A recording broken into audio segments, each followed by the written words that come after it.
예, 안녕하세요. 고려대학교 정보보호대학원의 석사과정 3학기 하고 있는 김재기라고 합니다. 네, 오늘 발표할 내용은 다음과 같습니다. 먼저 간단하게 LTE 네트워크에 대해서 말씀드리고, 그 중에 네트워크 상에 존재하는 그 펜토쉘에 대해서 조금 더 알아보고, 그리고 펜토쉘을 만드는 제조사는 어디 있는지 알아본 후에, 그다음에 위협이 어떤 게 존재하는지 알아보고, 최종적으로 신정훈 연구원이 재밌게 아마도 실제 취약점에 대해서 다루는 내용을 발표할 예정입니다. 먼저 LTE 네트워크입니다. 원래 전화라는 게 보면은 무전기 같이 서로 그냥 1대1 통신하는 것부터 시작됐다가 지금에 보면은 2G 폰부터 3G 그리고 현재는 4G 이런 상태까지 왔는데요. 그래서 LTE가 뭔지 간단하게 살펴보면은 용어는 다음과 같습니다. 장거리의 뭔가 진화, 그러니까 롱텀 에볼루션이라고 되어 있는데, 즉 원래 3G에서 4G로 넘어오는 상태에서 LTE라는 용어가 나왔습니다. 근데 LTE가 정확히 말하면 4G는 아니고요. 3.9G라고 할 수 있는데요. 그 이유는 4G의 요구 사항이 있는데 거기에 대해서 다 충족을 못 시켰기 때문에 정확하게 따지면 3.9G라고 할 수가 있습니다. 그래서 국내 같은 경우에는 2013년도 9월부터 이런 LTE망이 상용화되었고요. KT, SKT, LGU 플러스 이런 통신 3사가 다 제공을 하고 있습니다. 그리고 여기서 가장 큰 이슈는 All IP, 즉 모든 기기가 IP가 뭔가 부여가 된다는 거죠. 그래서 심리스한 상태로 해서 신호를 IP로 교환할 수 있는 거고요. 그래서 LTE에 관련된 소개를 드렸고요. 그리고 다음으로는 LTE 네트워크입니다. 보시면은 엄청 복잡하게 보이는데 간단하게 생각해 보면은 기기가 있고, 그러니까 모바일 기기겠죠. 모바일 기기가 있고 각각의 노드에 접속을 합니다. 그리고 노드가 통신을 할 수 있는 부분에 여러 역할을 하는 서버를 붙은 다음에 통신이 가능하게 되는 건데요. 본 발표에서는 여기 부분 중에서 바로 나와 있는 펜토쉘과 관련된 부분을 좀 다루려고 합니다. 먼저 펜토쉘에서 보면은 용어가 계속 이렇게 나오는데 이 용어에 대해서 간단하게 짚고 넘어가겠습니다. UE라고 나오는데 이 부분은 모바일 디바이스, 즉 사용자들이 사용하는 단말을 말하는 거고요. 그리고 SEGW는 보안 게이트웨이를 말합니다. 즉 서비스 제공자, 즉 통신사겠죠. 통신사의 코어망에 경계가 되는 부분을 이 보안 게이트웨이가 존재하는 거고요. 그다음 펜토 게이트웨이 같은 경우는 이것도 제공자의 네트워크 안에 설치되어 있는데 이거는 옵션으로 설치가 되는 겁니다. 즉 펜토쉘과 관련된 뭔가 기능을 하기 위해서 자체적인 기능을 제공하거나 아니면은 모바일 코어망과 상호 통신을 하기 위해서 하는 거고요. 그리고 마지막으로 HMS 같은 경우는 HMB, 즉 이게 펜토쉘을 말하는 건데요. 즉 펜토쉘을 관리하는 시스템입니다. 예를 들어서 펜토쉘 소프트웨어 업데이트 같은 그런 기능을 하고 있는 것입니다. 그래서 계속 펜토쉘에 대해서 말씀드렸는데 펜토쉘이 뭔지 조금 더 알아보도록 하겠습니다. 말씀드리자면은 초소형, 저전력 기지국을 말하는 겁니다. 그게 왜냐면은 서비스 지역이 나가는 부분이 있는데 장애 지역이라고 하죠. 그런 부분의 경계를 무너뜨리기 위해서 하는 거고, 펜토쉘이 커버하는 범위는 10m에서 12m 정도 됩니다. 그리고 아까 잠깐 앞에서 용어를 설명드렸는데 거기서 보면은 HMB라고 했는데 HMB라고 한 게 3G 표준에서는 이게 홈 노드 B라고 해서 펜토쉘을 정확하게는 HMB라고 부르고 있습니다. 그런데 LTE 와서는 이 HMB가 아니라 뭔가 더 진화됐다고 해서 HMB 이렇게 해서 홈 이볼브드 노드 B라고 불리고 있고요. 그리고 또는 간단하게는 소형 셀 이런 식으로 불리게 됩니다. 그래서 펜토쉘이 하는 역할은 기존의 기지국이 하는 것과 비슷한데요. 즉 모바일 전화 서비스도 제공하고 3G나 LTE 그런 신호도 제공하고 그리고 라디오의 자원을 관리합니다. 그리고 또한 IP도 전송이 가능하고요. 그리고 퀄리티 오브 서비스도 관리를 하고 추가적으로 방화벽 같은 기능도 제공을 하고 있습니다. 그런데 이런 펜토쉘이 왜 사용이 되는지에 대해서 좀 다뤄볼 필요가 있는데요.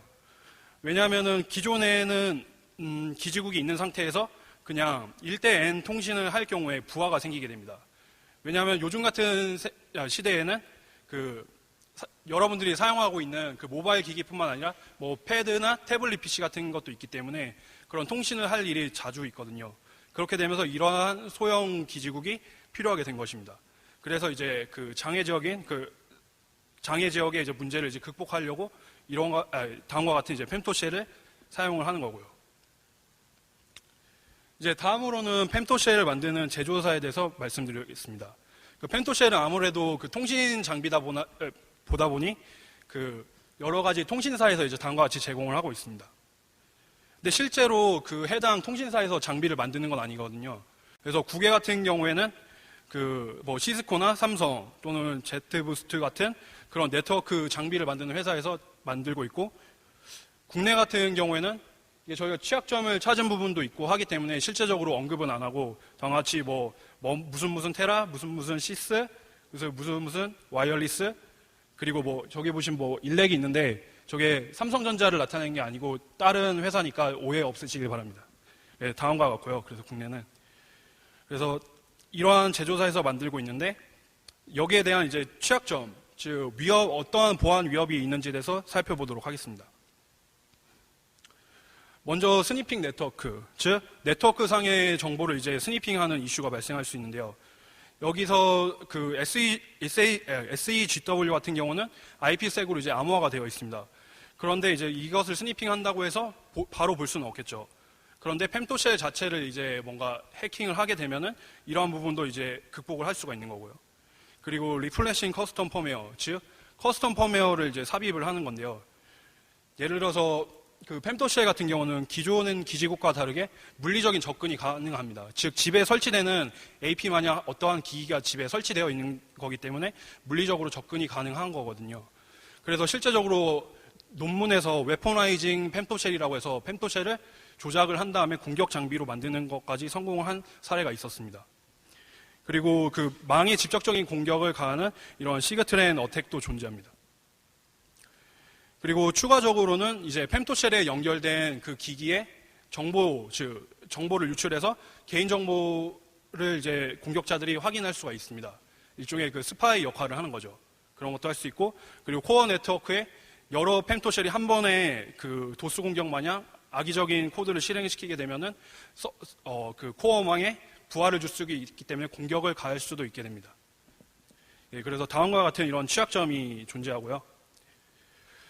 근데 이러한 취약점의 가장 큰 문제는 이러한 부분이라고 생각하는데요. 즉, 겉에 그 통신 서비스를 제공하는 거는 뭐, 통신 3사겠죠. 통신 3사에서 이런 펜토쉘을 제공을 하는데, 겉에 그 안에 속에 알맹이를 보면은 실제적으로 그 통신사에서 만드는 게 아니라 제조사가 따로 있다는 거거든요. 그래서 망에 대한 이해가 부족하다 보니까 그 구현상의 문제가 발생해서 이제 취약점으로 이어지는 것입니다. 그래서 실제적인 이게 예인데요. 저희가 대상으로 잡았던 그 펜토셀의 그 구조인데 여기 다음과 같이 보면은 동그라미 부분에 보면은 IP색이라고 해서 이제 암호화 처리를 해놓고 있습니다. 그래서 여기는 뭐 전체적으로 암호화가 통신을 할 때 암호화가 될 것처럼 보이지만은 실제적으로는 여기 관리하는 서버나, 그러니까 펜토쉘 매니지먼트 서버나 실제 펜토쉘에 대해서는 뭐 딱히 그 암호화를 한 부분이 없었기 때문에 저희가 조금 더 공격을 할 수가 있었고요. 그리고 뒤에서도 이 부분에 대해서 조금 더 상세하게 말씀을 드릴 예정입니다. 근데 연구를 진행을 하다가 이런 고민이 많이 들더라고요. 이게 어떻게 보면은 저희가 직접적으로 뭔가 서비스가 되는 거에다가 공격을 하는 거니까 이거에다가 공격을 가면 되나, 이런 약간 고민이 많이 들어서 이번 발표도 좀 고민을 많이 했습니다. 그래서 여기 하루 회장님이신 그 기태기 형님한테 여쭤봤거든요. 가서 막 소송 같은 거 당하면 어떻게 하냐 하면서 걱정했는데 그냥 뭐 걱정 말라고 하시고, 그래서 이제 용기를 내서 이제 발표를 진행할 수가 있었습니다.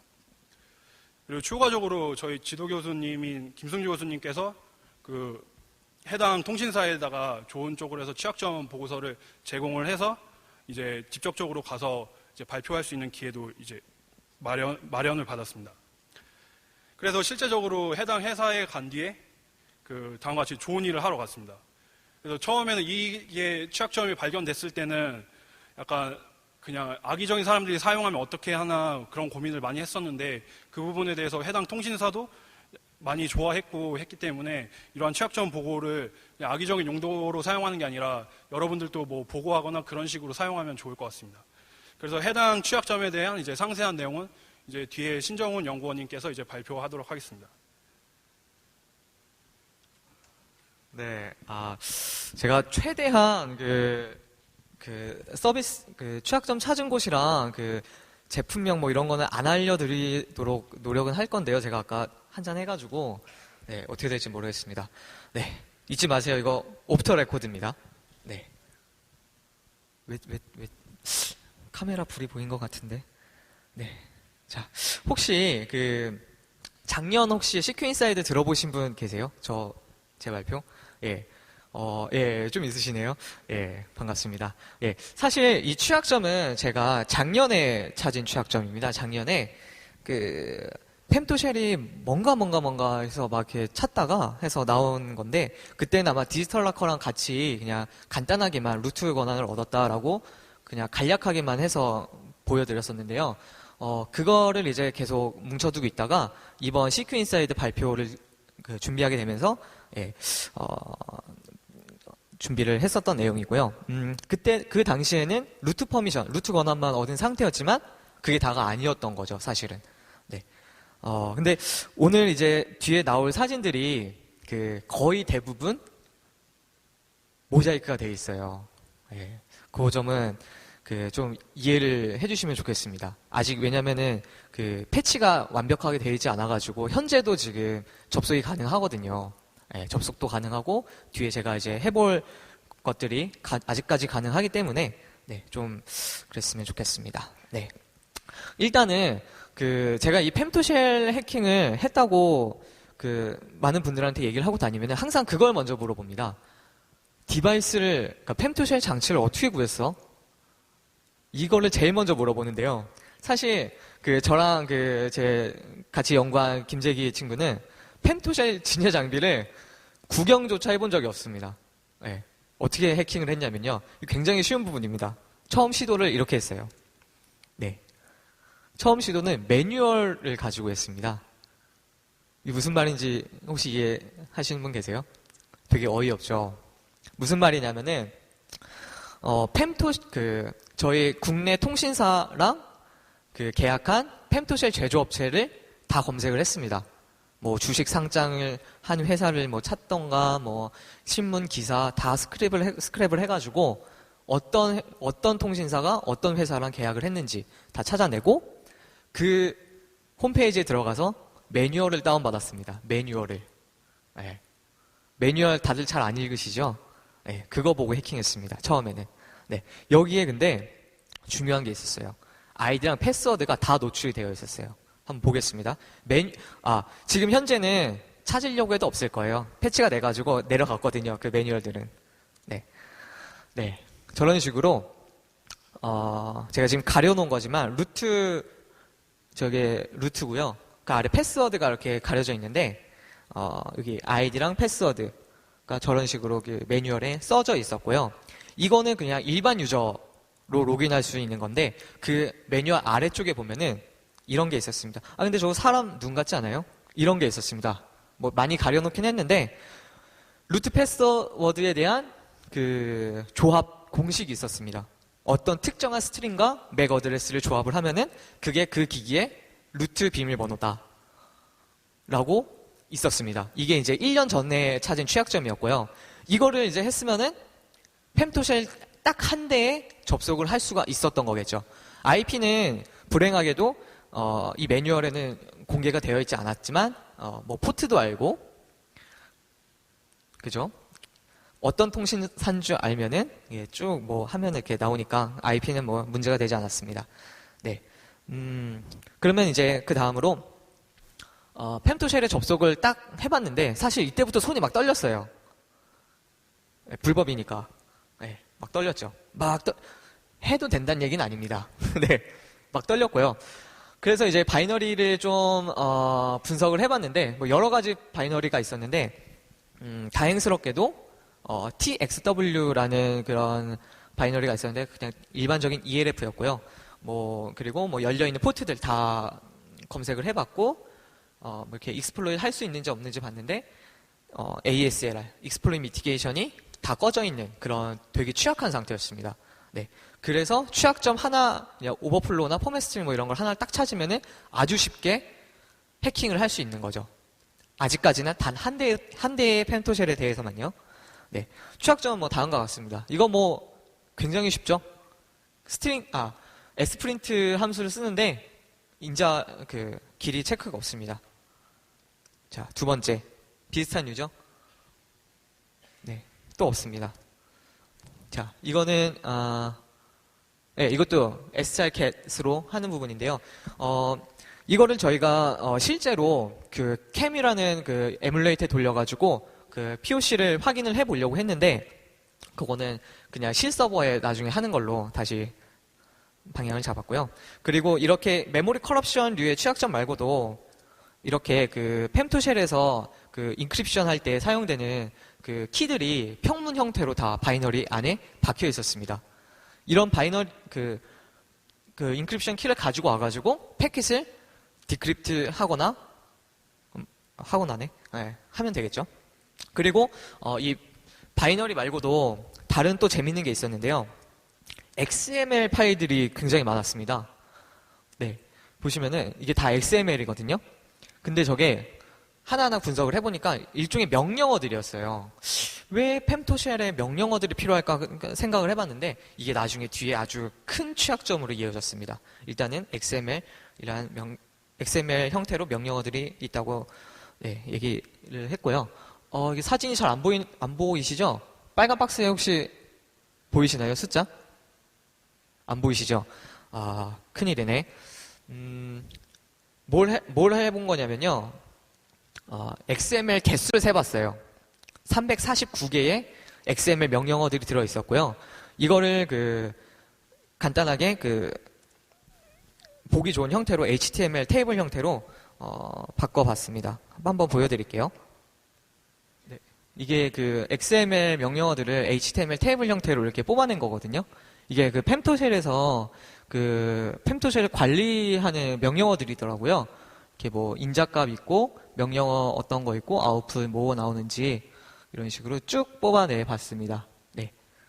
무서우니까 빨리 닫고. 네.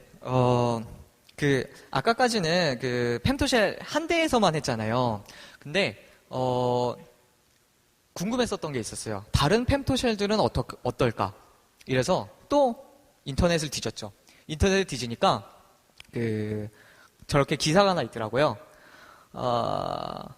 건물의 지하이며 펨토가 구축되어 있는 곳은 대표적인 장소로 강남역 스타벅스 2호점, 스타벅스 뱅뱅 사거리점 등이 있습니다. 그래서 직접 가봤습니다.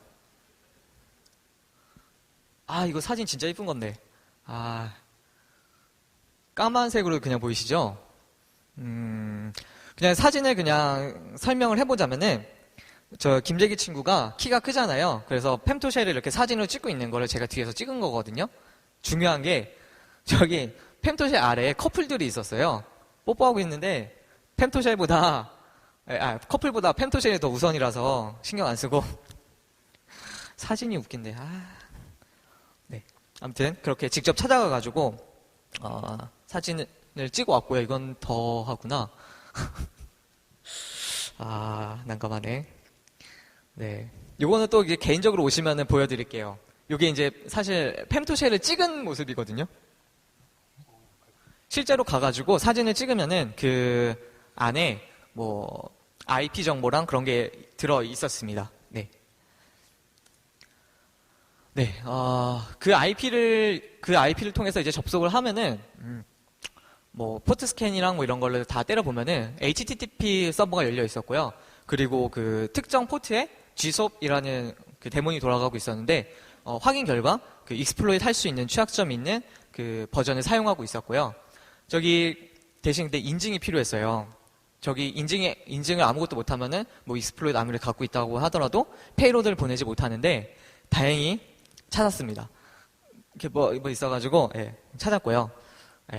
말씀드리고 싶은데 아직 OTR이라서 아무튼 저것도 찾았고요.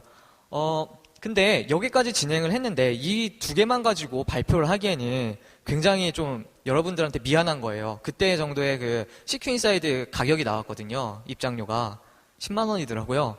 그래서 이걸 10만 원짜리로 하기에는 좀 그렇다 해가지고 조금 더 삽질을 해봤는데요. 저희가 아까 그 XML 파일 혹시 기억나세요? XML 파일? 그걸 좀 모티브로 한 건데 이 펜토쉘에 들어있는 문자열을 쇼단에서 검색을 한번 해봤습니다. 쇼단에서 검색을 하면은 저기 대한민국에 지금 똑같은 모델을 가진 펜토쉘이 8천 몇 대가 있다고 뜹니다. 예. 그 좀 가만히 생각을 해보면은 아니 8천 몇 대를 일일이 다 수동으로 하기에는 좀 무리가 있을 것 같아요. 그래서 열심히 찾았죠. 관리 프로그램이 분명히 있을 거다. 그래서 찾았습니다. 관리 프로그램을. 네, 이건데요. 이거는 뭐 다 지어놨으니까 괜찮겠죠? 예. 저런 식으로 솔루션을 판매하고 있더라고요.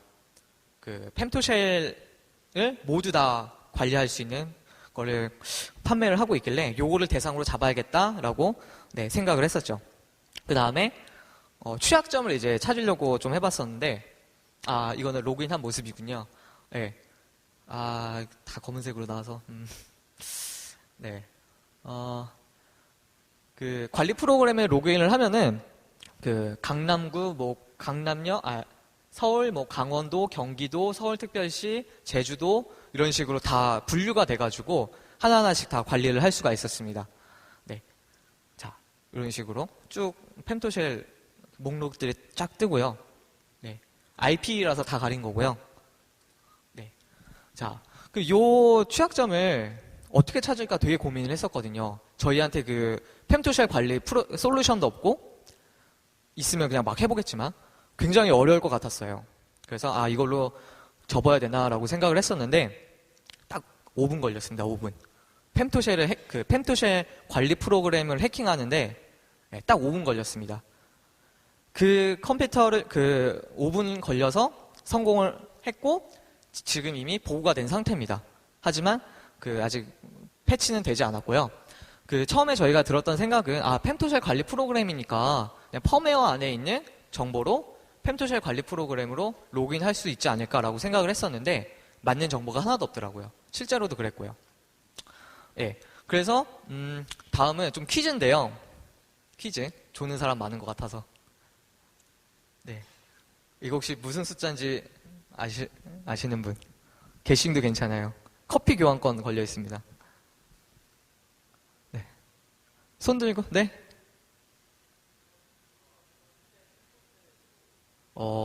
네, 다른 분? 다른 분? 네? 땡. 네, 다른 분?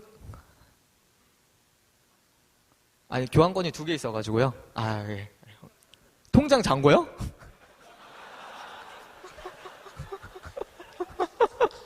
박수 누구야? 네, 처음에 말하신 분이 맞았습니다. 저 관리 프로그램 하나 해킹하니까 그 안에 7,246대의 펜토쉘 정보가 다 들어있더라고요. 물론 다 루트로 접근 가능했고 아무튼 그랬습니다. 네. 네, 이제 데모를 좀 보여드릴 시간이 왔는데요. 이거거든요. 이게 지금 펜토쉘 관리 프로그램 안에 있는 펜토쉘 정보를 토대로 저희 한반도 지도에 찍어본 겁니다. 이렇게 서울 부분이 왜 없냐고 물어보실 분들도 있을 텐데요. 이거는 정보가 위도 경도 값이 있는 정보만 이렇게 딱 뽑아가지고 하니까 보통 대구랑 여기 아래 잘 안 보이네. 거제도 쪽에 하나 있고 대구 쪽에 펜토쉘이 많이 이렇게 분포가 되어 있더라고요. 네, 이렇게 있었고요. 네, 그리고 SMS 펜토쉘 안에서 저희가 스니핑을 좀 해봤어요. 그러니까 결과물로 이렇게 좀 생소한 프로토콜이 나와 있었고요. 분석을 해보니까 원래 id-nas-pdu라는 것에 SMS 평문 메시지가 들어있어야 정상인데 이 펜토쉘 안에서는 다 암호화돼가지고 SMS 문자 메시지가 암호화되어 있어가지고 통신을 하고 있었고요. 근데 저희가 펜토쉘을 아예 획득을 해가지고 가지고 있어가지고 패킷 분석을 통해서 이런 거를 찾을 수 있었습니다.